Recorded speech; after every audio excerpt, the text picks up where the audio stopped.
Hi, my name is Madison Jaffe. I am the owner of a website called Fearless Girls Blog and your host for this new show, The Beauty of You. On my blog and in this mini-series, we will discuss female body image, eating disorders, and the beauty that comes from being yourself. To find out more about my mission and my blog, please visit fearlessgirlsblog.wordpress.com, and there you will also find links to my social media outlets. Today I am accompanied by my fellow high school senior, Avery Rogers. Avery has a wealth of knowledge about the teenage brain and its neuroscience. She is the creator and host of Brainstorms, a weekly podcast about the teenage brain and how the brain shapes our lives. Her podcast is available on iTunes and at brainstorms.org. Being high school students, Avery and I have experienced firsthand the modern pressures society inflicts upon teens, especially girls, to achieve perfection in all aspects of life, in physical appearance, in academic performance, in social status, etc. So, today, Avery and I are going to dig deeper into the neuroscience of the teenage brain with the goal of educating you guys, our viewers, about the female and teenage brain, as well as the neuroscience behind negative body image and eating disorders. So to start off, can I ask you a few questions, Avery? Of course.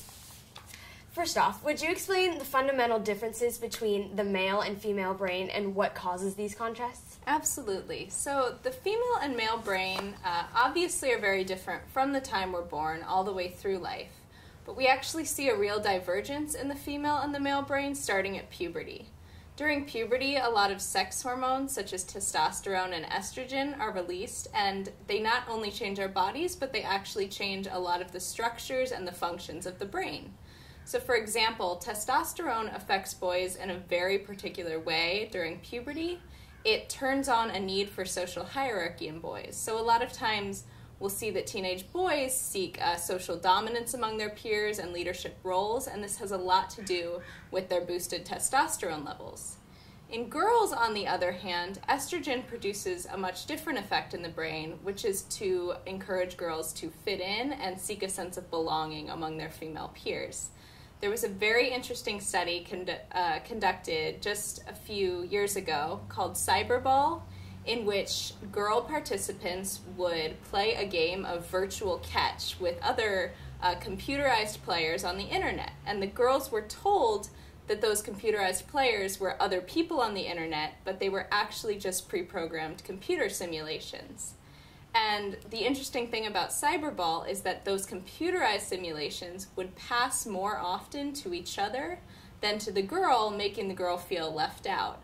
And what researchers have seen is that teenage girls, more than adult women or boys, get depressed and anxious after playing this game when they feel excluded. And this has a lot to do with hormone levels during puberty. So basically, one of the biggest differences and the most important differences in the female teenage brain is this need for belonging and inclusion among other peers. Great, that's really interesting. So according to nationaleatingdisorders.org, twice as many women as men suffer from eating disorders in the U.S. Is there a scientific explanation for this? Yeah, that's a really interesting statistic because it actually is a little bit misleading because it includes anorexia, bulimia, and binge eating disorder. And one of the most interesting things about the statistic is that binge eating disorder is relatively equal among men and women. So really the difference between bulimia and anorexia in men and women is more like 10 to 1. So there are about 10 women suffering from anorexia for every man suffering from anorexia. So really, we have a much bigger split than it even looks like, and I think that the reason why that's true has a lot to do with culture and the ideals that we place on women, which isn't to say that men don't experience similar pressures, but there's a lot more pressure for females to be thin and to achieve this bodily ideal that's really unhealthy, that requires starvation. And I'm sure, as we'll talk about later, there's a lot of reasons why the negative images that we see in the media for girls trigger a lot of eating disorders. So both men and women can develop eating disorders, but the triggers that we see in the media focus a lot more on girls, and I think that's why we see a lot of the discrepancy between the rate of eating disorders in men and women. So you mentioned that culture plays a role in eating disorders. Are things like social media, magazines, and Hollywood figures the sole causes of eating disorders, or is there more at play? Yeah, so this is an interesting question because a lot of people assume that eating disorders are caused by women and girls who want to look a certain way, and that the only reason why girls develop these disorders is because they have this beauty ideal in their minds. And this is definitely a trigger of eating disorders, but there's a lot more at play for people who do develop eating disorders, because one of the interesting things is that if it were only culture, we would actually probably expect to see a lot more eating disorders than we do, because at least I think about 50% of girls feel unhappy with their bodies and want to lose weight. And so we'd expect to see about 50% of people developing eating disorders if it were a case where only culture was playing a role. So I like to liken culture to an allergy, but you have to, so culture is more like the allergen, where it's what's triggering the symptoms of an eating disorder, but the root cause, or the allergy in the analogy, would be physiology and psychology. So researchers recently have discovered that the brain, its actual structure, and also personality traits have a lot to do with eating disorders. Physiology includes someone's genes and the structure of their brain, and psychology includes other mental illnesses, personality traits, and things like that. So you have to be predisposed in a certain way, we're seeing, to have an eating disorder, but culture definitely acts as that trigger to set those predispositions into play. Great. So speaking of physiology as a cause of eating disorders, will you explain what exactly is different in the brain of someone who is suffering from an eating disorder? Yeah, this is one of the most important studies and points of research that we've had for eating disorder research in the last about 10 years, and it's shed a lot of light on the ways that we can help girls. So for a long time, it was very unclear exactly why eating disorders developed, but researchers, especially at UCSD, recently have discovered that it has a lot to do with something called the reward pathway, which is the pathway in the brain that encodes reward. So anytime you feel pleasure, it's that reward pathway in the brain signaling your brain to feel pleasure. And we don't usually think of eating as a pleasurable activity all the time, but actually when someone eats any food, it does trigger that pathway in the brain, and you're feeling pleasure response to food consumption. And one of the most interesting things that we see in people with eating disorders is that that pathway is disrupted. So there's a chemical called serotonin, which acts to trigger that reward response. And in people with eating disorders, that pathway doesn't work quite right. So the pleasure response that normal people would get to eating isn't present in people a lot of times with anorexia and bulimia. So what we're seeing is that when people actually consume food, and we can watch that happen in an MRI scan, they aren't having that same mental reaction, which makes it a lot easier to stop eating food and not to feel cravings for it later. So there's this very sort of difficult predisposition where someone doesn't have their brain encouraging them to eat in the same way that it would be for someone else. That's so fascinating. So you also mentioned psychology and mental makeup. What personality traits might indicate a risk for an eating disorder? Yeah, so it does differ a lot between the different eating disorders. One trait that we see in a lot of different people with eating disorders is anxiety. It's actually been found that over 2/3 of people who are diagnosed with eating disorders have a childhood or adolescent anxiety diagnosis, which shed a lot of light on the fact that eating disorders aren't this isolated disorder that we develop. It has a lot to do with our underlying mental states. So now I'll talk a little bit about the differences between anorexia nervosa and bulimia nervosa, because there is a difference in personality that we see there. People with anorexia tend to have more OCD-like symptoms and a lot of times have co-occurring obsessive-compulsive disorder. They often have very perfectionistic traits and are very goal-oriented. And actually, a stunning number of people who develop anorexia are actually top of their class, very dedicated students, very, very intelligent. But those traits, which work so well in a school environment, of achieving goals and being very perfectionistic and very intelligent and able to follow through with things, actually become the danger when it comes to eating disorders, because those people are very good at achieving their goals, and if those goals end up being related to eating and losing weight, that's when we see a huge problem. And then on the flip side, with bulimia nervosa, we see a slightly different set of traits. People with bulimia tend to be a bit more impulsive and often have more depression, and food often fills a more comforting role, but also plays a lot into guilt in people with bulimia nervosa because it's a cycle of binging and purging. So there tends to be less of a perfectionistic attitude in people with bulimia, but more of an impulsive underlying condition, which might resemble depression more than OCD. So another common issue associated with negative body image is body dysmorphia. Will you please tell us what happens in the brain of those struggling with this disorder?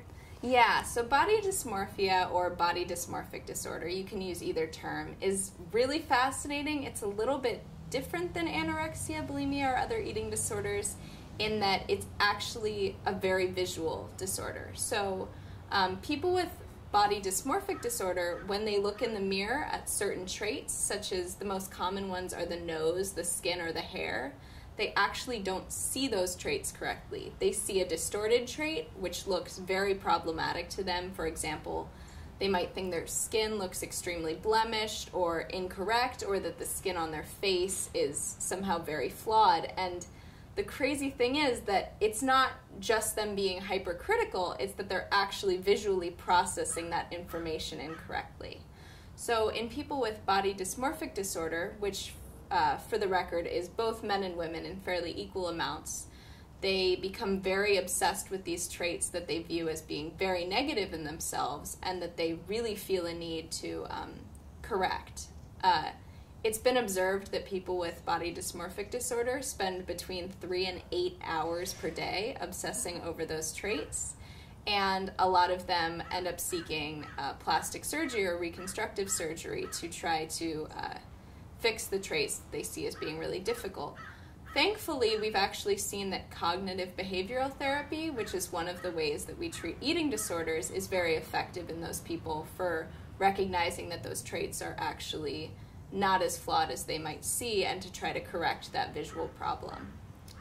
One more point, interestingly, is that people with anorexia nervosa do have a similar problem to people with people with body dysmorphic disorder, but they actually perceive their bodies as being overweight or more fat than they are, that they perceive that they have more fat on their bodies than they do, which is very similar to body dysmorphic disorder, but it's specific to your weight. So you cannot be diagnosed with body dysmorphic disorder if you're incorrectly perceiving your own weight, because that's an anorexic behavior. Okay. So would you mind clarifying what's different between anorexia and body dysmorphic disorder? Yeah, so it's really interesting. There's the definition of body dysmorphic disorder says that you see a perceived flaw in your body that's not actually there. But they also specify that if that flaw is your weight, then that's actually a symptom of anorexia, not body dysmorphic disorder. So we can almost think of a weight perceived flaw as a subset of body dysmorphic disorder that indicates anorexia. That symptom of anorexia is also sort of a subset of body dysmorphic disorder, and we see a lot of crossover between those two disorders. A lot of people with anorexia also have body dysmorphic disorder about different traits in their bodies. So they're very closely intertwined, but because we want to diagnose people who have a weight perceived flaw correctly and to get them the right kind of help for gaining weight and making sure that they aren't losing too much weight, we call that anorexia instead of body dysmorphic disorder, so that they're getting the right kind of treatment. Both of which can be helped with therapy, but the types of therapy are a little bit different and the ways that they focus on the body are different. So we want to make sure we're giving the right kind of help to people who perceive their weight incorrectly.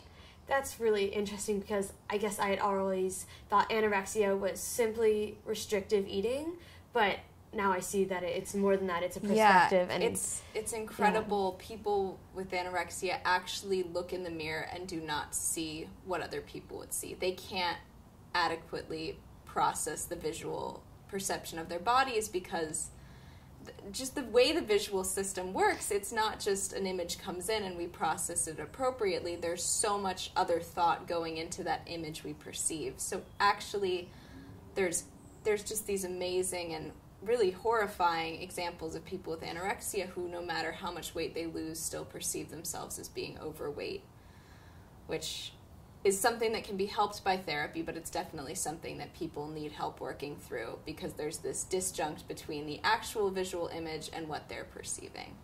So you mentioned earlier that some people will seek plastic surgery in order to fix the things that they perceive to have flaws when they have body dysmorphia. Now, does this, a lot of times, does it help them feel better about themselves, or does it just continue? Yeah, that's a really good question. And I think it does depend on a case-by-case basis. For someone who's, let's say, very focused on the nose, if they can get reconstructive surgery to fix that, it might fix that particular symptom. But the problem with body dysmorphic disorder is that once one trait is fixed or doesn't seem flawed anymore, a lot of people will find another trait to focus on because it's really just a brain disorder of being able to focus on traits and see flaws and not have good visual perception of yourself. So it's really important to get therapy to treat that underlying root cause of seeing flaws in yourself, not just in that specific trait. So a lot of people over their lifespan will see flaws in different areas of their body, so just getting the trait fixed isn't enough to fix the disorder. Okay. So you've explained the neurological and physiological causes of eating disorders, but I'm also curious about about your thoughts on the spike in eating disorders in the 2000s. What do you think this can be attributed to? Yeah, so eating disorders have had a very interesting history.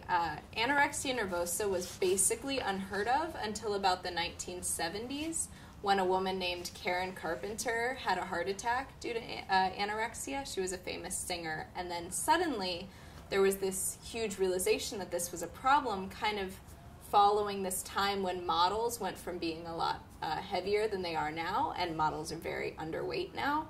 There was this interesting cultural transition to using much more underweight models, and then there was someone in the mass media who died from anorexia, and that's when the medical profession started to recognize it and when it really exploded. And so I would attribute it to, I think there's always been a problem of people having perfectionistic traits or anxiety or things. That's not new.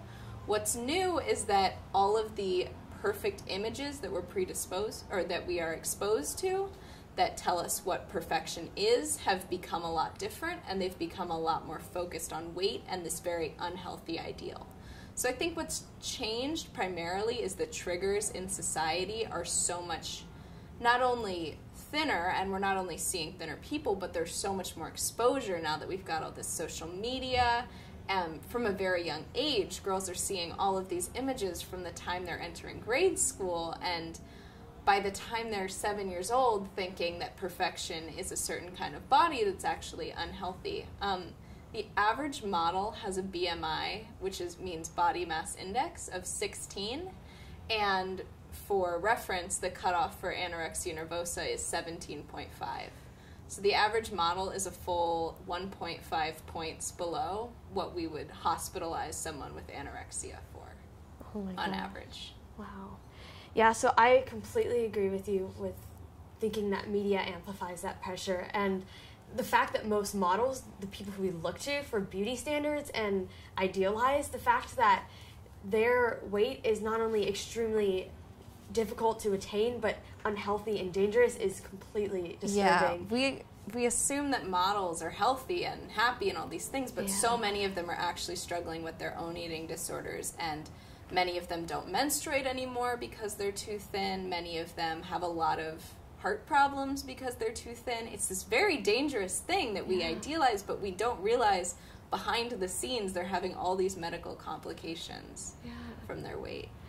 And I think the fact that society's idea of perfect is so dangerous, it's, like I said, extremely disturbing. And unfortunately, social media only amplifies the pressures teens face since it's present in practically every moment of life. And a study on CNN found that the more time adolescent girls spend on social media, the more prone they are to acquire an eating disorder. Wow. So because kids are being exposed to eating disorders at younger and younger ages, it's no wonder that we find 42% of girls from 1st to 3rd grade want to be thinner. Yeah, I mean, It's amazing. I look at my younger sisters growing up, and they're 10 years old now, but even by age 7, perceiving, weight flaws, and just, I don't even know how they would recognize that at that age. But it's, so much about the social media and the things you mentioned. It's incredible. Crazy. And, deep down, I think when you're seeing social media, it's about people portraying perfect lives, perfect physical appearance, perfect social status, etc. And deep down you tell yourself, okay, this is not reality, but it still creates feelings of inadequacy and a need to compare yourself to others. Absolutely. And I think this is really dangerous because instead of living in the moment and appreciating what we have, we're constantly obsessed with creating a new self that pleases our followers, and we sacrifice who we really are to Photoshop, filters, and just a mirror image.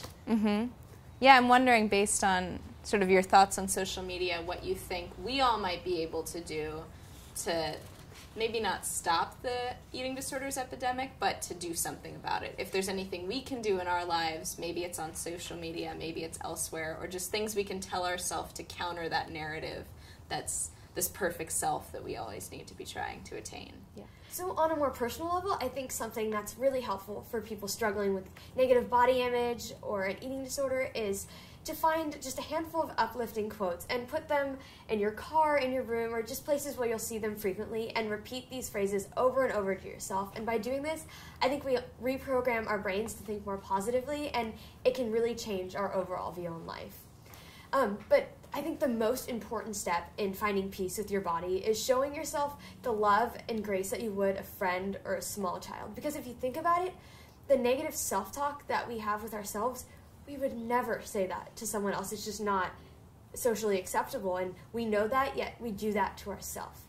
So I think it's really important to not do that. Yeah, that's really interesting. That's actually very similar to what therapists would recommend to people in something called cognitive behavioral therapy. So would you mind explaining that, how that works for eating disorders and maybe other forms of treatment? Yeah, so cognitive behavioral therapy is one of the newest forms of therapy that we use with people, and it's proven to be much more effective than other forms of therapy. There's been a lot of evolution of therapy in psychology in the last 100 years, and what we've finally realized is that the best way to treat people with a lot of mental illnesses, especially eating disorders, is cognitive behavioral therapy, which focuses on the negative self-talk and distorted thoughts that we have, and trying to, as you said, reprogram the brain to think more positive things and to recognize those thoughts and why they're false, and how to re-say those thoughts to ourselves, or kind of edit those thoughts to reflect reality and what's more positive. So I think your advice is so helpful to people because it's taking what we learn in therapy and really applying it to real life. But at the same time, I would also say that people who really are struggling with eating disorders should pursue professional cognitive therapy and work with a therapist, because it's very hard to implement that yourself when you're in that position. So absolutely, for people with negative body image, what you've said is perfect, and I think people who need that extra support can find that in a therapist too. Yeah, but for some reason, I think eating disorders seem to be conditions that the general population knows little about and that are only talked about from time to time. And because psychological conditions have such a negative connotation, addressing them has become somewhat forbidden. I think that this mindset can be reversed by educating kids about eating disorders at a young age and educating about their triggers, symptoms, and recovery options. I also believe that allocating more funds to eating disorder research and recovery would move us away from the negative trend. According to nationaleatingdisorders.org, in 2011, about 16 times more money was spent on Alzheimer's research than on eating disorders, even though eating disorders are 6 times more prevalent. In fact, that same year, research dollars devoted to Alzheimer's disease averaged about $88 per struggling individual, while for eating disorders it was only 93 cents per individual. There's also even been controversy over whether eating disorder treatment should be covered by insurance. Now, but I am by no means suggesting that we decrease research on Alzheimer's or any other mental illnesses. I'm really saying that society does not treat eating disorders with the attention and funds they need for conditions to improve. By upping the amount of money spent to combat this issue, better educating children and people of all ages, and reversing the belief that these disorders are motivated strictly by vanity, I think we'll make it much easier for those struggling to come to terms with their issue and move forward in their recovery. Absolutely. I think funding is such a huge part of this. What are some resources that you would recommend for people struggling with eating disorders? Yeah, so there are so many excellent therapists out there who have the skills and knowledge to truly change lives forever. Obviously, these resources are going to vary for each community. However, an eating disorder hotline you can call is 1-800-931-2237, and I believe we're going to have that up on the screen. And for emergency situations, you can text the letters NEDA to 741-741. Here you'll be connected with a trained volunteer at a crisis text line. But as you said, if you're struggling with any of the issues that we talked about today, I don't want people to feel ashamed to seek help because millions of others are going through exactly what they're going through. Actively pursuing recovery and self-love is exactly what my blog advocates for, being fearless and having the courage to be yourself. And I just want all of our viewers out there to remember that healthy is an outfit that looks different on everybody. Thank you so much for watching. Please visit my blog, fearlessgirlsblog.wordpress.com, to rewatch today's episode of The Beauty of You and to stay informed on upcoming shows and blog posts. Also, please visit Avery's amazing website, brainstorms.org, for all of her podcast episodes and more content about the teenage brain. See you next time.